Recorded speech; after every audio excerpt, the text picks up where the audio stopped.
Calcutta university সহ রাজ্যের বিভিন্ন বিশ্ববিদ্যালয়ে তোমরা যারা ইতিহাস অনার্সে পড়ছো 4th সেমিস্টারে, তোমাদের যে ডিএসসিসি 6 পেপারটি রয়েছে আধুনিক যুগের ইউরোপের ইতিহাস, এই পেপার থেকে একটি প্রশ্ন সামন্ততন্ত্রের সংজ্ঞা ও বৈশিষ্ট্য এই সম্পর্কে সংক্ষিপ্ত আলোচনার পর এর 20 নাম্বারের অ্যান্সার প্রোভাইড করবো এই ভিডিওর ভিতর দিয়ে তোমাদের সামনে।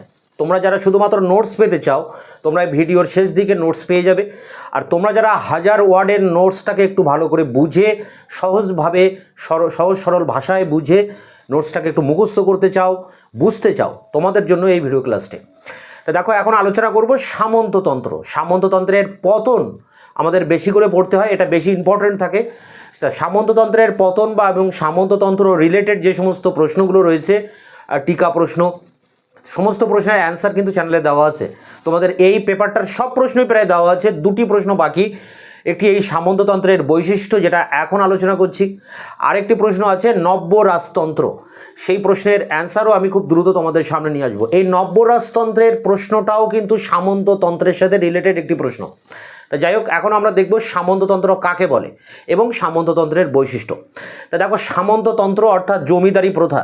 ভারতবর্ষে যে জমিদারি প্রথা ছিল, অর্থাৎ জমির মালিক ছিল জমিদার, তো সেই জমিদারি প্রথা ভারতবর্ষের বিভিন্ন রূপে আমরা দেখি। যেমন এটা আমরা মুঘল যুগের শেষ দিকে আমরা জমিদারি প্রথার উদ্ভব দেখতে পাই, এবং মুঘল যুগেও চিরস্থায়ী বন্দোবস্তের ভিতর দিয়ে এই জমিদারি প্রথা ছিল। কিন্তু মুঘল যুগের প্রথম দিকে ছিল মনসবদারি প্রথা, যেটা জমিদারি প্রথারই একটা রূপ। আবার তার আগে সুলতানি যুগে ছিল ইকতা প্রথা, যেটা জমিদারি প্রথার এক রূপ। তার আগে ছিল প্রাচীন ভারতে বা আদি মধ্যযুগে সামন্ততন্ত্র ভারতবর্ষে গড়ে ওঠে।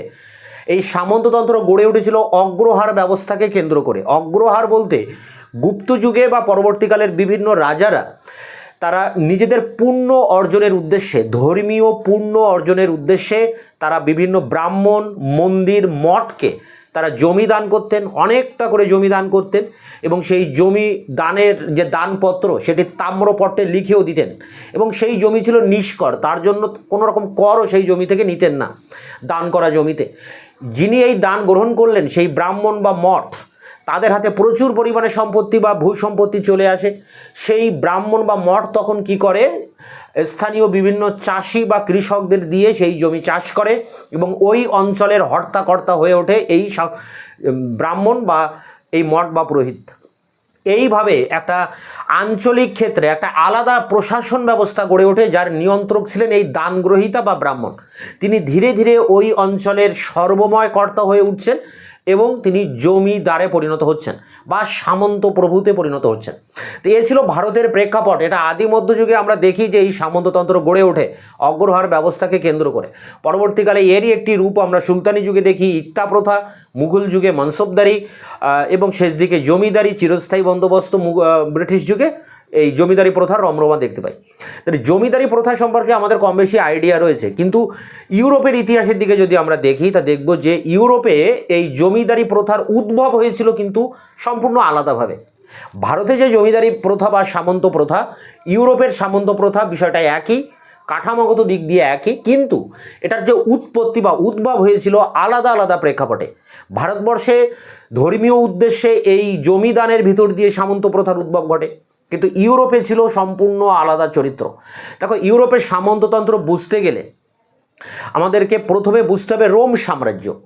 রোম সাম্রাজ্য প্রথম রোম নগরী প্রতিষ্ঠা করেন রোমুলাস। আমরা জানি রোমুলাস এবং তার ভাই রোমাস, এই দুই ভাই, গ্রিক কিংবদন্তি অনুসারে বলা হচ্ছে যে এই দুই ভাই একটা মাদি নেকড়ে বাঘের কাছে প্রতিপালিত হয়, এবং এই দুই ভাই একটা নগরী প্রতিষ্ঠা করার সিদ্ধান্ত নেয়, এবং শেষ পর্যন্ত রোমের যে টাইবার নদী আছে তার পাশে প্যালাটাইন পাহাড়ের উপরে তারা জায়গা ঠিক করে যে এই জায়গার একটা নগরী প্রতিষ্ঠা বা নগর প্রতিষ্ঠা করতে হবে, এবং জায়গা নিয়ে দ্বন্দ্ব বাঁধে দুই ভাইয়ের মধ্যে। শেষ পর্যন্ত রোমুলাস ভাই রোমাসকে হত্যা করে এই জায়গা অর্থাৎ এই প্যালাটাইন পাহাড়ের উপরে এই রোম নগরী প্রতিষ্ঠা করা হয়। তাই রোম কথাটা রোমের যে ল্যাটিন শব্দ তাতে কিন্তু নেই।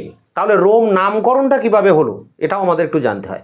দেখো, বিভিন্ন ভাষাবিদ বা ইতিহাসবিদ বলছেন যে রোম শব্দটা এসেছে রোমের টাইবার নদী থেকে। টাইবার নদীর গ্রিক পুরাণ অনুযায়ী প্রাচীনকালে নাম ছিল রোমানা। এই রোমানা থেকে রোম শব্দের উৎপত্তি হয়েছে। আবার অনেকে বলছেন যে ট্রোজান নারীর নাম থেকে এই নামকরণ হয়েছে। ট্রোজান মানে ট্রয় নগরীতে যারা থাকতেন, ট্রয় নগরী ছিল তুরস্কের আনাতোলীয় অঞ্চলে একটি নগর, ট্রয় নগর। এই ট্রয় নগরের রাজা ছিলেন হেক্টর, তিনি মানে যুবরাজ ছিলেন। তিনি গ্রিসে যে স্পার্টা বলে যে পলিশ ছিল, সেই স্পার্টার পলিশের যে রাজা তার স্ত্রী হেলেনকে ফুসলি নিয়ে চলে আসেন ট্রয়েতে। ফলে এই গ্রিসের রাজা আগামেনন তিনি তার পত্নী বা স্ত্রীকে উদ্ধার করার জন্য, অর্থাৎ হেলেনকে উদ্ধার করার জন্য সমগ্র গ্রিসের বাহিনী নিয়ে ঝাঁপিয়ে পড়েন এই ট্রয়ের উপরে। এবং গ্রিসের তরফ থেকে বিখ্যাত এক বীর ছিলেন এখানে সেনাপতি, তার নাম অ্যাকিউলাস। এই ট্রয় নগরীর সাথে গ্রিসের 10 বছর ধরে যুদ্ধ হয় এবং সেই যুদ্ধের শেষে ট্রয় নগরী ধ্বংস হয়ে যায়। ট্রয়ের যত মানুষ বাস করতেন যে ট্রোজান জাতি, তাদেরকেও সম্পূর্ণভাবে ধ্বংস করে দেওয়া হয়। কিছুজন বেঁচে যান, তার মধ্যে একজন নারী ছিলেন রোমা। রোমা বলে এই নারীর নামকরণ থেকে রোম নগরীর নামকরণ হয়েছে, এমনটা অনেকে মনে করেন। আবার অনেকে বলছেন যে ল্যাটিন শব্দ রুমা অর্থাৎ স্তন থেকে এই রোম নগরীর নামকরণ হয়েছে। যেহেতু রোম নগরীটা তৈরি হয়েছিল প্যালাটাইন পাহাড়ের উপরে, তাই প্যালাটাইন পাহাড়ের আকৃতি ছিল স্তনের আকৃতি। এই কারণে এই রুমা শব্দ বা স্তন থেকে এই রোম নগরীর নামকরণ হয়েছে। তাই এ গেল রোম নগরীর নামকরণ। এবং রোমে এর পরবর্তীতে আমরা দেখব যে প্রজাতন্ত্র প্রতিষ্ঠিত হচ্ছে, গণতন্ত্র প্রজাতন্ত্র সেখানে প্রতিষ্ঠিত হচ্ছে। এবং সেই প্রজাতন্ত্রের অবসান ঘটিয়ে অগাস্টাস সিজার 27 খ্রিস্টপূর্বাব্দে তিনি রোমের সাম্রাজ্য প্রতিষ্ঠা করছেন, যার নাম রোমান সাম্রাজ্য। ইউরোপের সর্ববৃহৎ সাম্রাজ্য, সমগ্র ইউরোপ যার অধীনে ছিল। এই রোমান সাম্রাজ্য প্রতিষ্ঠা করছেন অগাস্টাস সিজার, যার আরেক নাম অক্টাভিয়ান সিজার, 27 খ্রিস্টপূর্বাব্দে। তখন ভারতবর্ষের দিকে যদি দেখি আমরা দেখব যে কুষাণদের রাজত্ব চলছে। কুষাণ সম্রাট কনিষ্কের যে বংশধর হুবিস্কো বাসিস্কো, তাদের রাজত্বকাল। এই অগাস্টাস সিজার তিনি রোম সাম্রাজ্য প্রতিষ্ঠা করার পর 27 খ্রিস্টপূর্বাব্দে এই রোম সাম্রাজ্য একটা সময় গিয়ে দুভাগে ভাগ হয়ে যায়। 300 খ্রিস্টাব্দে সম্রাট কনস্টান্টাইন রোম নগরী থেকে রাজধানী সরিয়ে নিয়ে আসেন বাইজান্টাইমে, যার আরেক নাম ছিল কনস্টান্টিনোপল, যার বর্তমান নাম ইস্তাম্বুল, তুরস্কের রাজধানী। এই জায়গায় তিনি রাজধানী স্থাপন করেন। পরবর্তীতে 396 থেকে পাকাপাকিভাবে রোম সাম্রাজ্য দুই ভাগে ভাগ হয়। একটি হয় পশ্চিম রোম সাম্রাজ্য, যার রাজধানী ছিল রোম। আরেকটি হয় পূর্ব রোম সাম্রাজ্য, যার নাম হয় বাইজান্টাইন সাম্রাজ্য, যার রাজধানী হয়েছিল সম্রাট কনস্টান্টাইনের নাম অনুসারে কনস্টান্টিনোপল। এরপরে আমরা দেখব যে এই পশ্চিম রোম সাম্রাজ্য 476, খুব তাড়াতাড়ি 476 খ্রিস্টাব্দে এর পতন ঘটছে। আর পশ্চিম রোম সাম্রাজ্যের পতন ঘটছে 1453, প্রায় 1000 বছর পরবর্তী সময় গিয়ে পূর্ব রোম সাম্রাজ্যের পতন ঘটে। এখন পশ্চিম রোম সাম্রাজ্য, যার অবস্থান ছিল প্রপার ইউরোপের মধ্য এবং পশ্চিম অংশে, এই পশ্চিম রোম সাম্রাজ্যের পতন ঘটে 476 খ্রিস্টাব্দে, যখন ভারতবর্ষে গুপ্ত সম্রাটরা রাজত্ব করছেন। বিশেষ করে সমুদ্রগুপ্তের রাজত্বকাল শেষ এবং কুমারগুপ্তের দ্বিতীয় চন্দ্রগুপ্তের রাজত্বকাল শুরু। এই সময়টায় রোম সাম্রাজ্যের, পশ্চিম রোম সাম্রাজ্যের পতন ঘটছে 476 খ্রিস্টাব্দে। এই পতন 476 খ্রিস্টাব্দে শুরু হয়, কিন্তু এর শুরুটা হচ্ছে 451 খ্রিস্টাব্দ থেকে। 451 থেকে 76-এর মধ্যে যদি আমরা দেখি, তা রোম সাম্রাজ্যের উপরে বিভিন্ন বর্বর জাতি, ইউরোপে অনেক বর্বর অসভ্য জাতি আছে, যেমন গথ জাতি, গল জাতি, ফ্রাঙ্কিশ জাতি, জার্মান জাতি, এরা আক্রমণ করে এই রোম সাম্রাজ্য। যেহেতু রোম সাম্রাজ্য আকারে বিরাট বড়, তাই এই সাম্রাজ্যের বিভিন্ন প্রান্ত থেকে বিভিন্ন উপজাতির লোকেরা আক্রমণ করতে থাকে। 476 খ্রিস্টাব্দে জার্মান উপজাতির নেতা ওডেসা, তিনি এই পশ্চিম রোম সাম্রাজ্যের যে সম্রাট রোমুলাস অগাস্টাস, তাকে পরাজিত করে রোম সাম্রাজ্য ধ্বংস করে এই জায়গা দখল করে নেন। তাহলে কি দাঁড়ালো? রোম সাম্রাজ্যের প্রথম রাজা রোমুলাস, আবার শেষ রাজাও কিন্তু রোমুলাস অগাস্টাস। তা এইভাবে রোম সাম্রাজ্যের পতন হয়। এর পরে গিয়ে কি দাঁড়ায়, 800 খ্রিস্টাব্দে গিয়ে ফ্রাঙ্কিশ উপজাতির নেতা, ফ্রান্সের যে ফ্রাঙ্কিশ উপজাতি, সেই ফ্রাঙ্কিশ উপজাতিদের নেতা ছিলেন শার্ল দ্য গ্রেট। তিনি আগে ফ্রাঙ্কিশদের রাজা ছিলেন। 471 থেকেই তিনি ফ্রাঙ্কিশদের রাজা ছিলেন।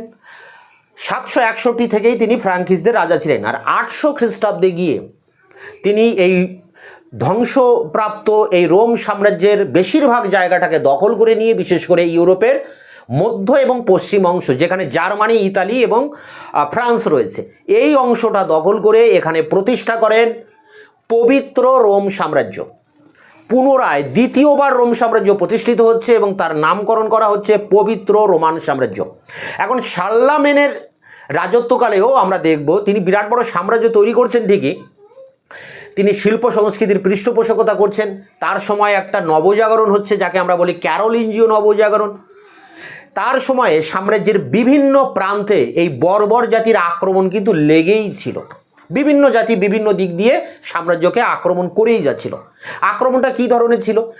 শার্লামেনের সাম্রাজ্যের বিভিন্ন অংশে আক্রমণকারীরা এসে সেই গ্রাম লুট করে, মানুষজনকে হত্যা করে, ধনসম্পত্তি লুট করে তারা চলে যেত।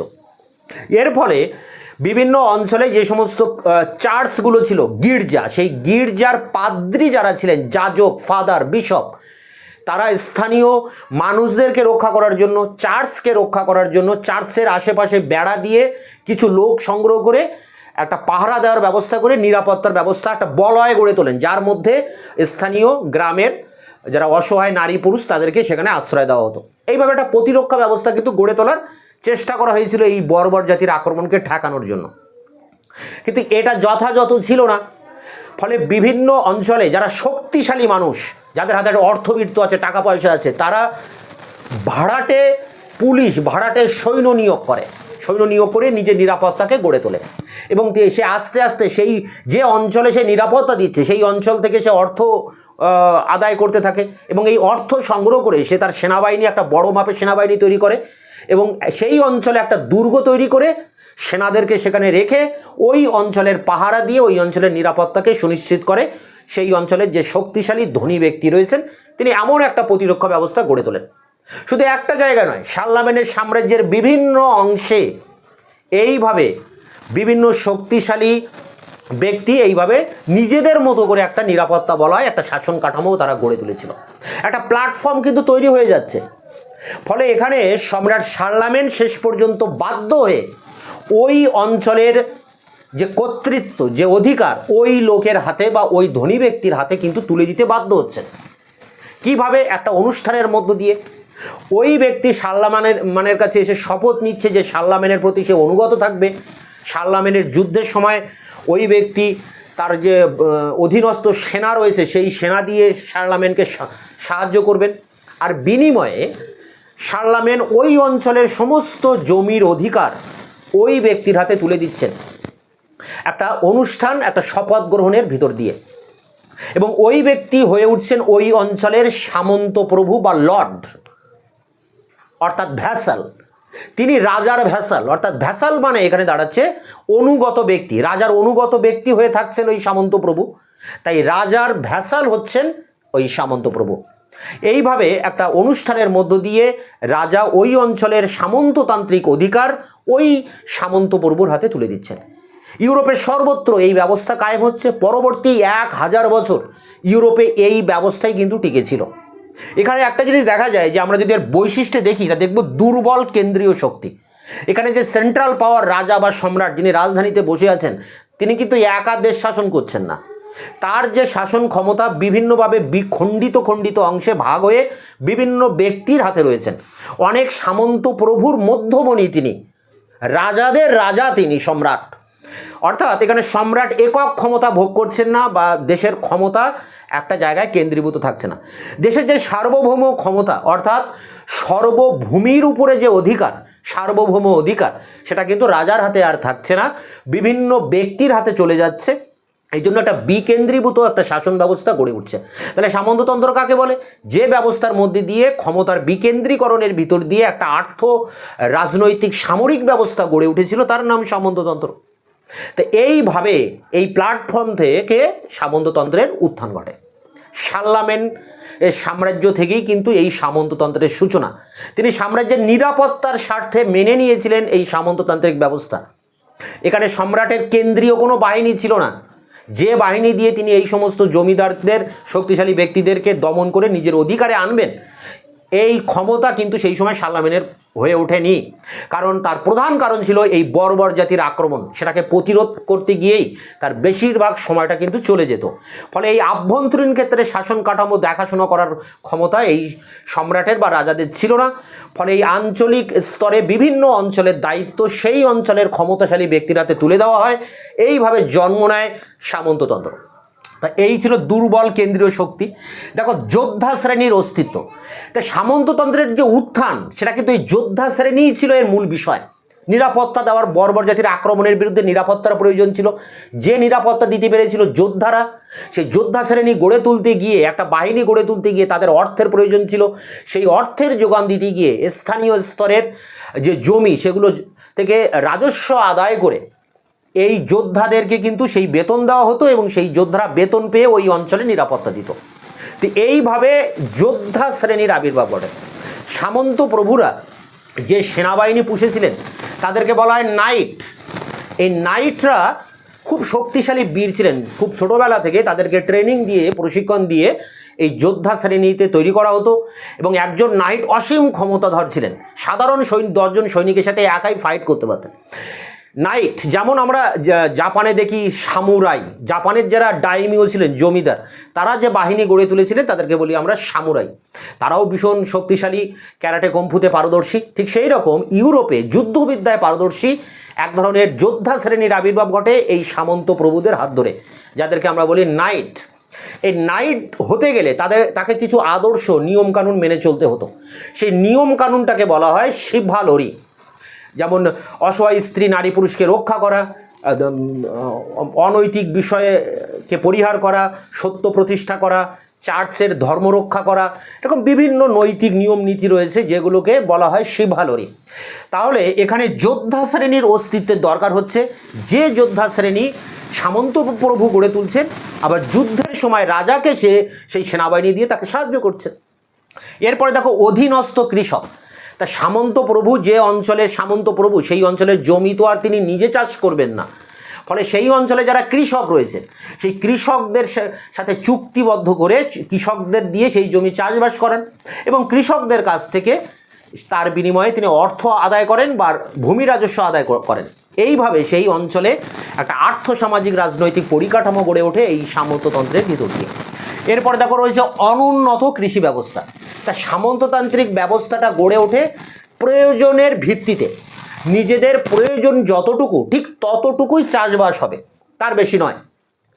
এমনটা নয় যে অতিরিক্ত চাষবাস করা হলো অনেক বেশি লোক দিয়ে বা অনেক বেশি সময় দিয়ে বেশি করে চাষবাস করে ফসল বাইরের কোনো বাজারে গিয়ে বিক্রি করে আসবে, এই ধরনের চিন্তাভাবনা কিন্তু ছিল না। অর্থাৎ এখানে অর্থনীতি ছিল আবদ্ধ। ওই অঞ্চলের যা প্রয়োজন ঠিক ততটাই উৎপাদন করা হতো। স্থানীয় প্রয়োজনকে মাথায় রেখে এই চাষবাস হতো। ফলে চাষবাসকে আরও উন্নত করার যে বৈজ্ঞানিক পদ্ধতি ব্যবহার, সেগুলো ছিল না। চাষবাস উন্নত করার মানসিকতাও ছিল না। কৃষিকাজ এই জন্য অবহেলিত ছিল, কৃষিকাজ অনুন্নত ছিল এবং অনুন্নত এক কৃষি ব্যবস্থা গড়ে উঠেছিল। এরপরে দেখো রয়েছে যে আর দুটি পয়েন্ট রয়েছে। কর ব্যবস্থা। সামন্ত প্রভুরা কর আদায় করতেন এই সমস্ত চাষিদের কাছ থেকে, যাদের দিয়ে তিনি জমি চাষ করাতেন তার ওই অঞ্চলে। অনেক ধরনের কর এখানে ছিল, যেমন ক্যাপিটেশন, গ্যাবেলা, ভিটিং এমে, কারভি, মানে যেটা বেগার শ্রম দিতে হতো। সামন্ত প্রভুর জমিতে বেগার খাটতে হবে, করভি। টাইদ ছিল ধর্মকর, উৎপাদন কর ছিল ক্যাপিটেশন, এরকম বিভিন্ন কর ছিল। এছাড়া উপকর ছিল।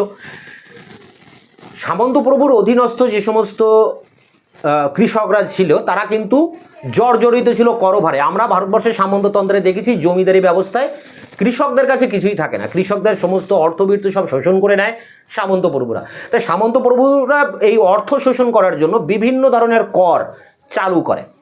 কৃষকদের শ্রেণীবিভাগ ছিল। এখানে কিছু স্বাধীন কৃষক ছিল যারা স্বাধীনভাবে চাষবাস করতেন, আবার কিছু ছিল অর্ধ স্বাধীন, আবার কিছু ছিল সার্ব বা ভূমিদাস। ভূমিদাস অর্থাৎ একেবারে কিনে আনা দাস, দাস কেনা বেচা হতো আমরা জানি মধ্যযুগে। সেই দাস কিনে এনে তাদেরকে একটা জায়গায় রেখে খামারের মতো সেখানে রেখে তাদের দিয়েই কিন্তু এই চাষবাস করানো হতো। যেমনটা আমরা প্রাচীনকালে দেখেছি গ্রিসে, রোমে দাস নির্ভর অর্থনীতি গড়ে ওঠে। তাই সামন্ত প্রভুরাও দাস কিনে এনেও তাদের চাষবাস করাতেন। নিজস্ব দাস ছিল। দাসের এছাড়া ভূমিহীন কিছু চাষি ছিল, তাদের ভূমি দেওয়া হয়েছিল, ভাগ চাষি ছিল, ভাগে চাষ করতো। বিভিন্ন টাইপের কিন্তু এখানে কৃষকরা ছিল। আর সামন্ত প্রভু এই ব্যবস্থার আর একটা গুরুত্বপূর্ণ বৈশিষ্ট্য রয়েছে ম্যানর ব্যবস্থা। এটা টিকা আসে। ম্যানর ব্যবস্থা বলতে সামন্ত প্রভু তার যে অঞ্চলের তিনি সামন্ত প্রভু, ওই অঞ্চলের সমস্ত কিছুর তিনি প্রভু। তিনি সেই অঞ্চলের রাজনৈতিক, অর্থনৈতিক, সামরিক, প্রশাসনিক সমস্ত দিক তিনি নিয়ন্ত্রণ করেন। সব কিছু শেষ কথা তিনি।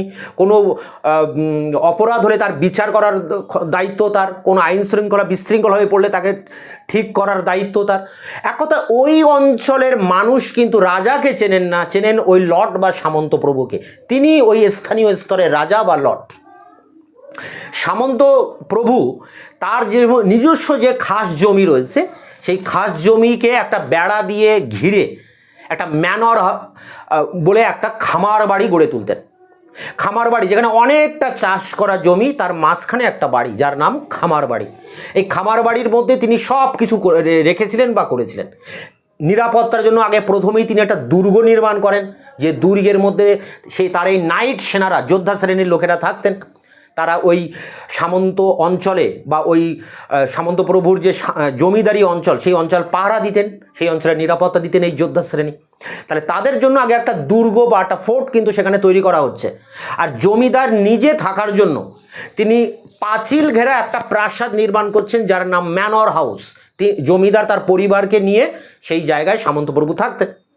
আর এই সামন্ত প্রভুর বাড়ির বাইরের অংশে কোথাও গির্জা তৈরি করা আছে, কোথাও কারখানা, রুটি তৈরি করার কারখানা রয়েছে, বা কোথাও জুতো সেলাই করা কাঠের যে সুতোর মিস্ত্রি তার কারখানা রয়েছে। এরকম বিভিন্ন জায়গায় যত মানুষের প্রয়োজনীয় যে সমস্ত হস্তশিল্পগুলো রয়েছে, সেই সমস্ত কারখানা বা ফ্যাক্টরি কিন্তু তার পার্শ্ববর্তী অঞ্চলে তৈরি করা হয়েছিল এই ম্যানরের মধ্যে।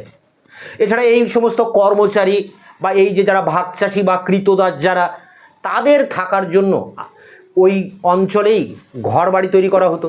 এবং যারা স্বাধীন কৃষক, অর্ধস্বাধীন কৃষক, তারাও ঘর বাড়ি করে গ্রাম গড়ে তুলেছিল ওই ম্যানরের মধ্যে। অর্থাৎ ম্যানর একটা বড় জায়গা, খামার বাড়ি, যার মধ্যে সব কিছু আছে। একটা নগরে যেমন সব কিছু থাকে, সেরকম এটাও একটা ছোটোখাটো নগর কেন্দ্র। এবং তার মধ্যমণি ছিলেন সামন্ত প্রভু নিজে। তিনি যে বাড়িতে থাকতেন তাকে আমরা বলি ম্যানর হাউস। তো এই ছিল সামন্ত প্রথার বৈশিষ্ট্য। এই সমস্ত দিকগুলোই আলোচনা করতে হবে। এর সংজ্ঞা তো বোঝাই যাচ্ছে, বিষয়টা বুঝতে পারলেই সংজ্ঞা তোমরা নিজেরাই ঠিক করে নিতে পারবে। এই সামন্ততন্ত্র মধ্যযুগে প্রায় 1000 বছর টিকেছিল এবং সমস্ত কিছুর উপরে সামন্ততন্ত্রের প্রভাব রয়েছে। পরবর্তীকালে এই সামন্ততন্ত্রের পতন ঘটে। কেন পতন ঘটে?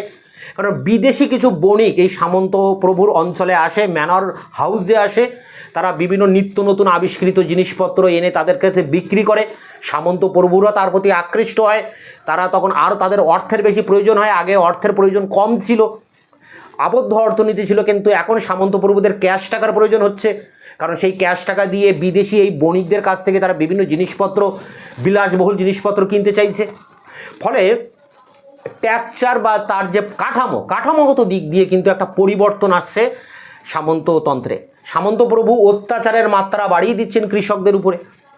ফলে এই কৃষক, কৃতদাস, সার্ভ যারা রয়েছেন, তারা এই অত্যাচার সহ্য করতে না পেরে এই জমিদারি অঞ্চল, সামন্ত অঞ্চল ছেড়ে তারা পালিয়ে যাচ্ছে। ফলে চাষবাস করার লোক আর পড়ে থাকছে না এবং এই সামন্ততন্ত্রের কাঠামো ভেঙে পড়ছে, সামন্ততন্ত্রের পতন ঘটছে।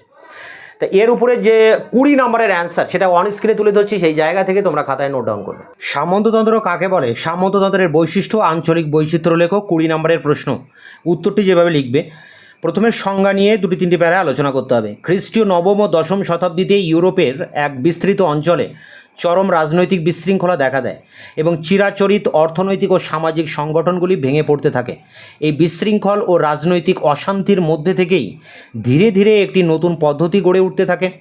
অর্থনৈতিক, রাজনৈতিক, সামাজিক ক্ষেত্রে এই নতুন ব্যবস্থাই সামন্ত প্রথা বা ফিউডালিজম নামে পরিচিত। 800 থেকে 1300 খ্রিস্টাব্দ পর্যন্ত সময়কালকে ঐতিহাসিকরা সামন্ত প্রথার যুগ বলে চিহ্নিত করেছেন। এখানে 800 খ্রিস্টাব্দে শার্লামেনের রাজত্বকাল শুরু হচ্ছে। আর 1300 খ্রিস্টাব্দের পরে গিয়ে সামন্ততন্ত্রের পতন ঘটছে। প্যারা করে দেখো, মধ্যযুগ ইউরোপের ইতিহাসে এক কাল নির্ণয়কারী বৈশিষ্ট্য সহ আবির্ভূত হয়েছিল সামন্ততন্ত্র। সামন্ততন্ত্র ইউরোপের ইতিহাসে এতটাই উল্লেখযোগ্য ঘটনা যে মধ্যযুগকে অনেক সময় সামন্ততন্ত্রের যুগ হিসাবে চিহ্নিত করা হয়। কোনো একক সংজ্ঞার মাধ্যমে সামন্ততন্ত্রকে সঠিকভাবে ব্যাখ্যা করা যায় না। প্রাচীন দাস নির্ভর সামাজিক ও অর্থনৈতিক অবস্থা ভেঙে পড়েছিল, তখনই সময়ের চাহিদা অনুযায়ী উদ্ভব ঘটে সামন্ততন্ত্রের। ইউরোপের ইতিহাসে এক কাল নির্ণয়কারী বৈশিষ্ট্য সহ আবির্ভূত হয়েছিল সামন্ততন্ত্র। কোনো একক সংজ্ঞার মাধ্যমে সামন্ততন্ত্রকে সঠিক ব্যাখ্যা করা যায় না। ইংরেজি ফিউডালিজম শব্দটির বাংলা অনুবাদ সামন্ততন্ত্র।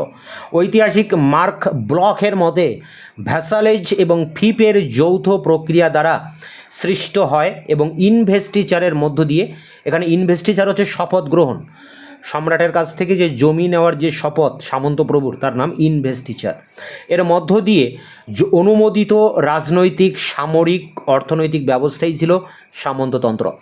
বিখ্যাত ফরাসি দার্শনিক মন্তেস্কু তার গ্রন্থে বলেছেন যে সামন্ততন্ত্র এমন একটা ঘটনা যা পৃথিবীতে একবারই ঘটেছে এবং যা সম্ভবত আর কখনোই ঘটবে না। হেনরি স্পেলম্যান বলেছেন যে, তোমরা ঐতিহাসিকদের নামের তলায় এইভাবে আন্ডারলাইন করবে, অবশ্যই পরীক্ষার খাতাতেও করবে, রাষ্ট্রনীতি হিসেবে উপর থেকে বসানো এক স্তর বিন্যস্ত ব্যবস্থা হলো সামন্ততন্ত্র। বিজিত মানুষদের নিয়ন্ত্রণ ও শাসন করার জন্য যে জার্মান ব্যবস্থা চালু হয়েছিল তাকেই সামন্ততন্ত্র আখ্যা দিয়েছেন উইলিয়াম ব্ল্যাকস্টোন। অর্থাৎ এখানে সামন্ততন্ত্র কিন্তু শুরু হচ্ছে জার্মানদের হাত ধরেই। অ্যাডাম স্মিথ বলেছেন যে রোমান সাম্রাজ্যের সচ্ছলতা এবং পরবর্তীকালে ব্যবসা বাণিজ্যের উন্নতি এবং নতুন মাঝখানে সামন্ততন্ত্র ছিল অবক্ষয়ের এক সাময়িক অধ্যায়। প্যারা করে ঐতিহাসিক মেয়ারের মতে সামন্ততন্ত্র হলো জমির উদ্ভূত ভোগ দখলের বা অধিকারের ভিত্তিতে গড়ে ওঠা সমাজ ও সরকারের বিশেষ রূপ। ঐতিহাসিক জ্ঞানশপ তার ফিউডালিজম গ্রন্থে সামন্ততন্ত্রের সংজ্ঞা প্রদান করতে গিয়ে বলেছেন যে মধ্যযুগে ইউরোপে লর্ড ও ভ্যাসালের মধ্যেকার সম্পর্ককে কেন্দ্র করে যে ব্যবস্থার উদ্ভব হয়েছিল তাকে সামন্ততন্ত্র বলা যায়। অন্যভাবে বলা যায় সরকারের ক্ষমতার সঙ্গে জমিদারদের ক্ষমতার অবিচ্ছেদ্য সম্বন্ধ হলো সামন্ততন্ত্র। তাই এক কথায় বলা যায় সামন্ততন্ত্র হলো ব্যক্তিগত নিয়ন্ত্রণ ও মালিকানার একটি পন্থা এবং আত্মনির্ভরশীলতার এক অপূর্ব সমন্বয়। তো এই পর্যন্ত সামন্ততন্ত্র কাকে বলে সেটা আলোচনা হলো। এটা 5 নম্বরের মতো এখানে তোমরা লিখতেও পারবে। এরপরে দেখো রয়েছে সামন্ত প্রথার বৈশিষ্ট্যসমূহ, যেটা মূল প্রশ্ন। সামন্ত প্রথার বৈশিষ্ট্য নিয়ে পণ্ডিতদের মধ্যে তীব্র মতবিরোধ আছে। ফরাসি দার্শনিক মন্তেস্কো বলেছেন যে সামন্ত ব্যবস্থা একটি অভিনব প্রথা এবং মধ্যযুগে একমাত্র ফ্রান্সেই তা গড়ে উঠেছিল।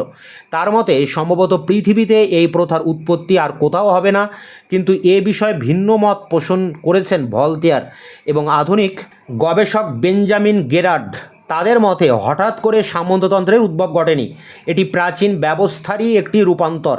সামন্ততন্ত্রের বৈশিষ্ট্য নির্ধারণে ঐতিহাসিকদের মধ্যে মতপার্থক্যের মূল কারণ হলো একদল ঐতিহাসিক মনে করেন যে সামন্ততন্ত্রের মূল ভিত্তি হলো জমি, অপর গোষ্ঠী মনে করেন এর মূল ভিত্তি ছিল গোষ্ঠীতন্ত্র। সাধারণভাবে মনে করা যায় মধ্যযুগের সেই অবস্থাকে যেখানে প্রাচীন সমাজ ব্যবস্থার প্রচলিত প্রথাগুলি আর তেমনভাবে অবশিষ্ট ছিল না। প্যারা করে ঊর্ধ্ব স্তরের সামন্ত প্রভুর সঙ্গে নিম্ন স্তরের ভূমি সত্ত্বভিত্তিক ভ্যাসালদের চুক্তিভিত্তিক সম্পর্কটি হলো সামন্ততন্ত্রের একটি মুখ্য বৈশিষ্ট্য। লিখিত ও অলিখিত বিবিধ চুক্তির মাধ্যমে সামন্ত প্রভুর সঙ্গে তার ভ্যাসালদের সম্পর্কটি, দেখো এখানে একটু বলে রাখি, যেমন শার্লামেনের কাছ থেকে সামন্ত প্রভুরা জমি নিচ্ছেন, অর্থাৎ সামন্ত প্রভু হচ্ছেন শার্লামেনের ভ্যাসাল। আবার একইভাবে সামন্ত প্রভু তার জমি হয়তো কোনো কৃষককে চুক্তির মাধ্যমে দিচ্ছেন, তখন সেই কৃষকও হচ্ছেন ভ্যাসাল, ওই সামন্ত প্রভুর ভ্যাসালে পরিণত হচ্ছেন। তো এইভাবে জমি যার কাছ থেকে নেওয়া হবে, যিনি জমি নিচ্ছেন তিনি ভ্যাসাল হচ্ছেন যিনি যার কাছ থেকে জমিটা নিচ্ছেন। তো এইভাবে ভ্যাসাল, এখানে জমিদার সামন্তপ্রভু নিজেও রাজার ভ্যাসাল, আবার কৃষকরা সামন্তপ্রভুর ভ্যাসাল। এইভাবে কিন্তু স্তর, ত্রিভুজের যে স্তর কাঠামো সেটা ছিল। দেখো চুক্তির মাধ্যমে ভ্যাসাল এই অঙ্গীকার করতো যে সে সামন্তপ্রভুকে নির্দিষ্ট অর্থ কর বাবদ দেবে এবং সামন্তপ্রভুর সামরিক দায়িত্ব সহ যেসব দায়িত্ব দেবে এবং সামন্তপ্রভুর সামরিক দায়িত্ব সহ যে সমস্ত দায়িত্ব দেবে তার উপর ন্যস্ত করবে। ভ্যাসাল তা যথাযথভাবে পালন করবে, অর্থাৎ ভ্যাসালের উপর সামন্তপ্রভুর অধিকার হলো কর আদায় করা এবং প্রয়োজন ক্ষেত্রে সামরিক সাহায্য লাভ করা। ভ্যাসালদের থেকে সামন্তপ্রভু যে দায়িত্ব পালনের প্রতিশ্রুতি লাভ করত তাদের মধ্যে দুটি প্রতিশ্রুতি বিশেষ গুরুত্বপূর্ণ ছিল। সামন্তপ্রভুর প্রাসাদ ও জমিদারি নিরাপত্তা বিধানের প্রয়োজনে ভ্যাসাল সামরিক সহায়তা দেবে। 2, কোনো ভ্যাসাল বিচারালয়ে রায় অমান্য করলে অন্যান্য ভ্যাসালরা প্রভুকে রায় অমান্যকারীর বিরুদ্ধে সহায়তা করবে। প্যারা করে দেখো, ভ্যাসালের প্রতি সামন্ত প্রভুরও বিশেষ দায়িত্ব ছিল। ভ্যাসালকে বিচারালয়ে এবং যুদ্ধক্ষেত্রে রক্ষা করা সামন্ত প্রভুর এক বিশেষ দায়িত্ব হিসেবে বিবেচিত হতো। এ থেকে স্পষ্ট হয় সামন্ত প্রভু ও ভ্যাসালের, এখানে সামন্ত প্রভুর ভ্যাসাল হচ্ছে কৃষক বা সার্ভ যারা রয়েছেন, সামন্ত প্রভু ও ভ্যাসালের মধ্যেকার চুক্তি সৃষ্ট দায়বদ্ধতা সামন্ত প্রথার মূল ভিত্তি হিসেবে কাজ করত। সামন্ত প্রভু সামরিক সাহায্য লাভের ফলে তার জমিদারি ভ্যাসালদের মধ্যে বন্টন করে দিত। চুক্তির শর্ত অনুসারে ভ্যাসাল মাত্রই নির্দিষ্ট সংখ্যক সৈন্য দিয়ে সামন্ত প্রভুকে সাহায্য করতে বাধ্য থাকত। ত্রয়োদশ শতকে এই ব্যবস্থা পরিবর্তিত হয়। এই সময় থেকে ভ্যাসালরা সামন্ত প্রভুকে সৈন্য দিয়ে সাহায্য করার পরিবর্তে নির্দিষ্ট পরিমাণে অর্থ দেওয়ার অধিকার লাভ করে। তবে সামন্ত প্রভুর প্রাসাদ দুর্গের প্রতিরক্ষার জন্য ভ্যাসালদের বিশেষ দক্ষ ও যোগ্য সৈনিকদের পাঠাতে হতো। ওই সব সৈনিকদের ভরণ পোষণের ব্যয় বহন করতো ভ্যাসালরা। অর্থাৎ আগে প্রতিটা ভ্যাসাল বা কৃষকের বাড়ি থেকেই কিন্তু একজন করে সেনাবাহিনীতে যোগ দিতেন। কিন্তু চতুর্দশ শতকের পরে কি হয়, ভ্যাসাল হিসেবে কৃষকদের আর সামরিক বাহিনীতে যেতে হচ্ছে না, তার বদলে সে একটা নির্দিষ্ট পরিমাণ অর্থ সামন্ত প্রভুকে দিয়ে দিচ্ছেন এবং সামন্ত প্রভু সেই অর্থ দিয়ে সৈন্য বাহিনী তৈরি করছেন। প্যারা করে দেখো, সামন্ত যুগের একটি রীতি অনুসারে সামন্ত প্রভু তার জমি পরিদর্শনের জন্য সসৈন্যে বের হতেন। ওই সময় ভ্যাসালদের ওই সামন্ত প্রভু ভ্রমণকালীন সমস্ত ব্যয় বহন করতে হতো। সামন্ত প্রভুর সঙ্গে বহু সংখ্যক লোকজনের খরচা প্রজাসাধারণের উপর বোঝা হয়ে উঠত। সে কারণে দ্বাদশ শতক থেকে নির্দিষ্ট পরিমাণ অর্থ সামন্ত প্রভুকে দেওয়ার প্রথা স্থির হয়। সামন্ত প্রথা অনুসারে সামন্ত প্রভুর আদালতে উপস্থিত হয়ে বিচার কার্যে অংশগ্রহণ করা ভ্যাসালদের এক অবশ্য পালনীয় কর্তব্য ছিল। কোনো অভিযুক্ত ভ্যাসাল অনুপস্থিতে তার বিচার হতো না। তবে কোনো অভিযুক্ত ভ্যাসাল সামন্ত প্রভুর আদালতে উপস্থিত হতে অসম্মত হলে অথবা আদালতের রায় মানতে অসম্মত হলে অন্যান্য ভ্যাসালরা দণ্ডিত ভ্যাসালের বিরুদ্ধে অস্ত্র ধারণ করতে বাধ্য ছিল। ভ্যাসালরা সামন্ত প্রভুকে ভূমি রাজস্ব ছাড়া আরও কয়েকটি খাতে অর্থ আদায় করে। দ্বাদশ শতকে ভ্যাসালের জমিদারির আয়তন ও অন্যান্য গুরুত্বের কথা চিন্তা করে ওই অতিরিক্ত অর্থের পরিমাণ নির্দিষ্ট করে দেওয়া হয়েছিল। প্যারা করে, সামন্ত প্রথা অনুসারে ভ্যাসালের জমিদারি বংশানুক্রমিক জমিদারি বলে গণ্য হতো না। সে কারণে কোনো ভ্যাসালের মৃত্যু হলে তার জমিদারি সামন্ত প্রভুর জমিদারির অন্তর্ভুক্ত হয়ে যেত।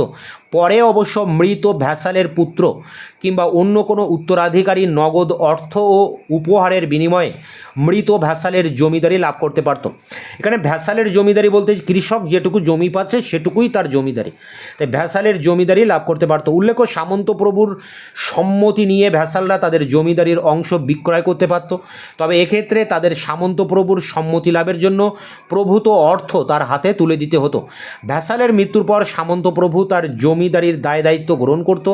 কোনো ভ্যাসালের পুত্র নাবালক হলে সামন্ত প্রভু তার দায়িত্ব বহন করত। মৃত ভ্যাসালের পুত্র সাবালক হওয়ার পূর্ব পর্যন্ত সামন্ত প্রভু তার জমিদারি পরিচালনা করত এবং জমিদারির সমূহ আয় নিজেই ভোগ করত। প্যারা করে, কোনো ভ্যাসাল কোনো উত্তরাধিকারী না রেখে মারা গেলে সামন্ত প্রভু তার জমিদারি বাজেয়াপ্ত করে নিত এবং অন্য কোনো ব্যক্তিকে ওই জমিদারিতে ভ্যাসাল হিসেবে নিযুক্ত করত।